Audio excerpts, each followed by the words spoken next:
পাকিস্তানের পাঞ্জাব ও বেলুচিস্তানে ভারী বৃষ্টিপাতের ফলে সৃষ্ট বন্যায় অন্তত 103 জনের মৃত্যু হয়েছে। আহত হয়েছে প্রায় 250 জন।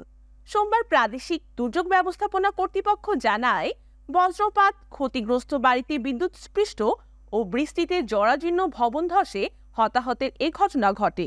বিস্তারিত দেখুন ডেস্ক রিপোর্টে। বন্যায় পাঞ্জাবে ক্ষতিগ্রস্ত হয়েছে অন্তত 245টি ঘরবাড়ি, 44টি গবাদি পশু মারা গেছে। এছাড়া প্রবল বৃষ্টিতে শহরের জনজীবনে নেমে এসেছে স্থবিরতা, জলাবদ্ধতা ও যানজটে বিপর্যস্ত হচ্ছে মানুষ।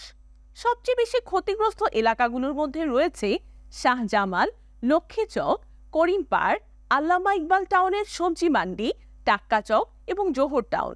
এদিকে গত 1 জুলাই থেকে বৃষ্টিপাত অব্যাহত রয়েছে বেলুচিস্তান প্রদেশে। মৌসুমী বৃষ্টিপাতে এরই মধ্যে ক্ষতিগ্রস্ত হয়েছে 3000-এর বেশি মানুষ। 433টি ঘরবাড়ি সম্পূর্ণ বা আংশিকভাবে ধ্বংস হয়েছে। বৃষ্টিপাতে ক্ষতিগ্রস্ত হয়েছে প্রদেশের অন্তত 16টি জেলা। এসব জেলার বেশিরভাগ ইউনিয়ন পরিষদে জরুরি অবস্থা জারি ও দুর্যোগ আক্রান্ত ঘোষণা করা হয়েছে।